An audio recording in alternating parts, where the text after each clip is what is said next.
Then it's just cold. C-O-L-D, all week long. Dangerously cold. If we get a little snow, it'll be colder.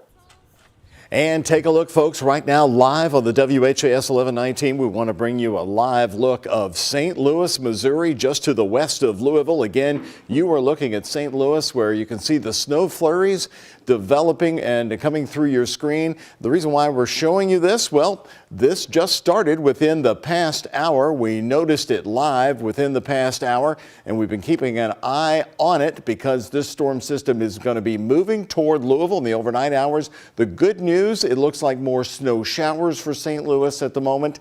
The interstate there you see seems to be traveling very well. And again, we've been keeping an eye on it for an hour, and the roadway has not changed, which is also good news, meaning not a lot of accumulation on the road. But here in Kentuckiana, we are getting you ready for Arctic air and very high winds. Hello, everybody, and thanks for joining us on this busy Friday night. I'm Doug Proffitt. Meteorologist Colleen Peterson spotted the snow in St. Louis in the past hour. And Colleen, you've been updating your forecast. Will that snow be coming here overnight? Yeah, it is a brand new update. And yes, it looks like it's hightailing it right towards Louisville. Right now, a swath of snow right over St. Louis, and it's kind of riding that jet stream right there. So on the backside of that low pressure system, we're seeing a lot of moisture firing up, and it will be entering our counties here within the next hour or two. I think around 3 o'clock it is going to peak. It did alter our snow totals for the morning. We are now expecting a dusting to maybe 1/10 of an inch. Could get up to a few tenths of an inch in some spots if it continues to dump that snow. So looking at the radar right now, we are seeing it start to transition over into some snow showers. About 30 minutes ago, we did get reports in Breckenridge County around Hardinsburg, seeing those light snow showers already around Brandenburg. So we're already getting a nice dusting around town. Actually, might even be seeing some flurries around Mount Washington, Shepherdsville. Here in Jefferson County, pretty quiet, still seeing that rain in Taylorsville, but just give it about 30 more minutes. We're going to see nothing but snow out there. That rain will be done shortly. So timing out that forecast model, by the time we head towards 3 o'clock, I like this model because it is picking up all that snow in St. Louis, going to head our way here within the next few hours. So widespread light snow showers. The good news, impacts don't really change, other than waking up to a nice pretty view, maybe a dusting in some spots to minor accumulations. Minor accumulations, that did change. We are now expecting something. By the time we head towards the afternoon, the cold air will start to settle in. This is dangerous wind chills in that forecast. I will tell you how cold it's going to get coming up. Doug? All right, folks, thank you, Colleen. You're watching it as it happens. A snow forecast just in for you there. Now, breaking news on the night team. Louisville Metro Police investigating 2 separate incidents of people being hit by cars tonight. The first happened just before 6:30 tonight on Dixie Highway at Fury Way. Police say a woman was hit by a car and taken to the hospital where she died of her injuries. Now another location at about 9:30 this evening. LMPD responding to reports of a person being hit by a car on the Watterson Expressway near Taylor Boulevard. Police say a car was traveling east on the Watterson and was switching lanes there in South Louisville to pass another car and did not see a man standing in the roadway. Again, this is the Watterson at Taylor Boulevard tonight. The man was taken to the hospital with what police are calling life-threatening injuries. The traffic unit is investigating on the scene tonight. Police say all parties involved, though, did stay at the scene. Well, here back to our weather. In Kentuckiana, we're certainly known for helping each other in tough times, and it's now that time. With dangerous cold, keep an eye on elderly neighbors. Please bring your pets in from outside, as other volunteers are also working hard to help the homeless. WHAS 1119's Connor Steffen and photojournalist Aspen Hester covered a pop-up warming shelter. And Connor, you are live tonight at a place that does plan to be open on the holiday Monday. Doug, we are, and for you and everyone at home, we actually want to show you. Take a look at this sign. It says, closed on MLK Jr. Day. Guess what? We're learning not anymore. That's because late today we learned from the city. In preparation for what's to come, they will be leaving this place, Northwest Neighborhood Place, open on Monday. That is from 9 in the morning till 4 in the afternoon. As winds pick up, leading into a bitterly cold weekend and next week.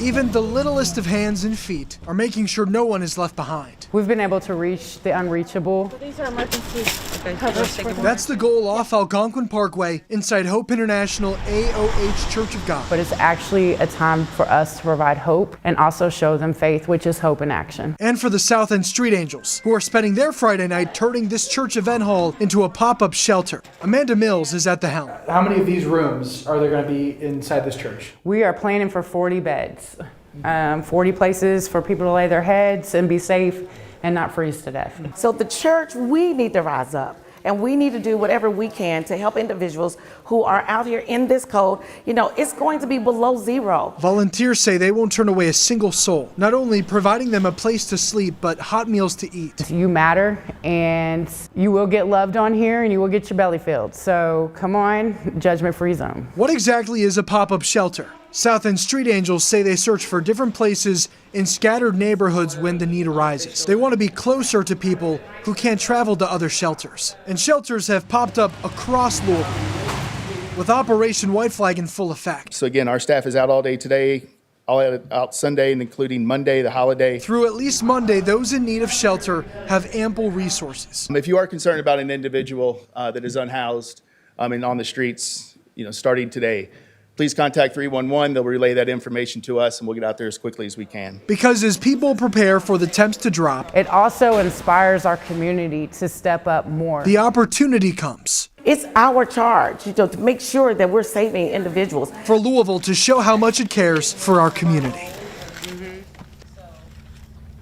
Again, we want to be very clear in stating that Operation White Flag right now is currently in full effect. That means for the colder days, if you or anyone you know is needing shelter, you can either go to the Salvation Army or Wayside Christian Mission. Now, we have those resources as well as more weather tips on our website, WHAS11.com.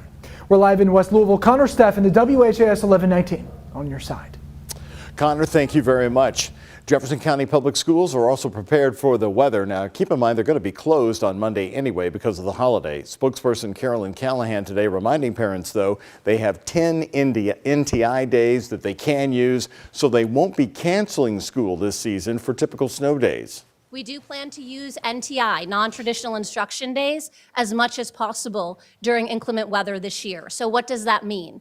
It means that those days are not snow days. It's not the typical snow day that you have to make up then in the summer. They're NTI days, so students will be doing work during those days. According to the school district, students were sent home with Chromebooks and NTI packets. As for the school buildings, Callahan says crews are doing daily checks of facilities to check for burst pipes and power outages. The district itself has 22 trucks with salt spreaders and plows ready to go. Kids are off already again on Monday for the holiday, but for Tuesday, JCPS says they will be notifying families by 5 in the morning Tuesday if they'll be staying home for an NTI day. Louisville Metro Animal Services has asked its residents to bring pets inside over these coming days during these extremely cold temperatures. Also, residents are urged to contact Animal Control to report pets that are left outdoors without proper shelter. Don't forget our pets. The mayor spent a lot of time on it today. The Kentucky Humane Society offering tips for pet safety. You should avoid salt and chemical melting products unless they're pet safe. For small dogs, you can lay down a tarp on your grass before it snows and never shave your dog down in the wintertime. By the way, if your pet needs to be outside to stay warm, Louisville Metro Animal Services tomorrow is going to be offering free straw for you to put down outside. Jefferson County residents can pick up the straw tomorrow from noon to 4 at the animal shelter location. That's 3528 Newburgh Road. Now, it's only going to last while the supplies last. And again, it's offered from noon to 4 tomorrow on Newburgh Road. We've had some power outages earlier today, but right now that's down to only 36 customers in LG&E without power in Louisville due to the wind earlier today. If you happen to lose power, you can continue to stay in touch with WHAS 11 News and watch our newscast live all the time by downloading the free WHAS 11 app. It was this week here on the night team. We told you about the family named the Crumbos using their wood stove after their contractor was arrested for not putting their HVAC unit into place after he received over $10,000 in payments. Tonight, WHAS 11 Night Team's Taylor Woods is back. Photojournalist Elijah McKenzie, they caught up with the homeowner and a contractor who is willing to help. That contractor was watching this station and got the idea, Taylor. Yes, he was. Mark Kramer, he actually reached out after he saw the Crumbos using their wood stove to keep warm. And now he says he's willing to get the proper parts to install a HVAC unit at no cost. And the Crumbos are just overwhelmed by the support shown to them.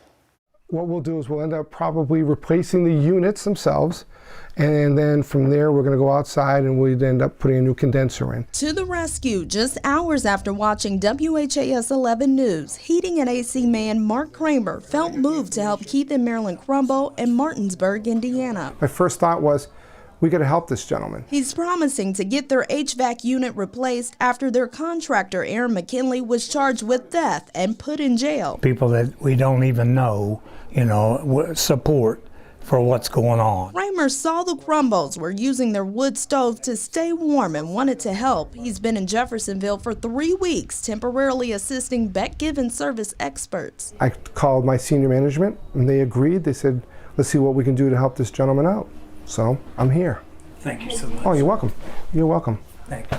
Keith Crumbo says the outpouring of support means a lot. They've been burning wood since October. He and his wife Marilyn were shocked by how fast the community responded after being on WHAS11 News. Well, I can't thank everybody enough.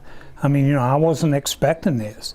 It just came out of nowhere. I mean, the phone calls. Several contractors have been in contact with the Crumbos, and now Kramer says he wants to make sure they get what they need. There's a big weight taken off of my shoulders because when this gets done, I won't have to work with old Smokey every day and carry the wood and all that kind of stuff. Mark Kramer works for Service Experts, an HVAC company based outside Chicago. He says they look for opportunities to give back. What happened here was just tragic. There's so many people in this society that take advantage of people, prey on the elderly, and it bothers me. Kramer tells me he plans to get the proper parts to install a HVAC unit at no cost. It's just unbelievable.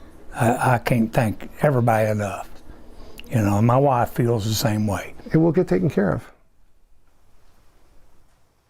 And Mark Kramer says once the proper parts are in, they will arrange a day to install the unit. Either way, the Crumbos say they're just grateful for the overwhelming support. In studio, Taylor Woods, WHAS 11 Night Team on your side. Tremendous update. What a way to end the week. Thank you very much, Taylor, and we'll continue to follow that story for you. We now know the name of the driver who was killed when a suspect speeding away from a traffic stop crashed into his car this week. The family identified the innocent victim as Russell Barnett Jr. In a statement, the family members say he was a great person and would help anyone who needed it. No hesitation. He adored his family. Police say Coley Stotts fled from an attempted traffic stop, crashing into Barnett's car.